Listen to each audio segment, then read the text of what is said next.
Hello Hyderabad. ఇమ్మడి అంటే తెలియని వాళ్ళు ఉండరు. సో మన హ్యాపీ కస్టమర్స్ కోసం ఒక గుడ్ న్యూస్తో మీ ముందుకు వచ్చేసారు. స్టోర్కి విజిట్ చేస్తే చాలు సర్ప్రైజ్ గిఫ్ట్ అంట అండ్ షాపింగ్ చేస్తే రామ్ పరివార్ నెక్లెస్ ఫ్రీగా ఇస్తున్నారు. ఎలా అనుకుంటున్నారా?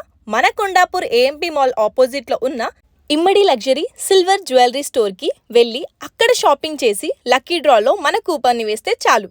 ఫస్ట్ లక్కీ విన్నర్కి Ram Parivar long necklace, second lucky విన్నర్కి Ram Parivar short necklace, third lucky విన్నర్కి రామ్ పరివార్ పెండెంట్. ఇప్పుడు వెడ్డింగ్ సీజన్ సందర్భంగా వివాహం కలెక్షన్ లిమిటెడ్ ఎడిషన్ మరియు శ్రీరామనవమి సందర్భంగా రామ్ పరివార్ మేళాతో మీ ముందుకి వచ్చేస్తున్నారు. ఇన్ని డిజైన్స్ నేనెక్కడా చూడలేదు. ఇంకెందుకు ఆలోచిస్తున్నారు? పదండి మన కొండాపూర్ ఇమ్మడికి, ఆపోజిట్ టు ఏఎంబీ మాల్.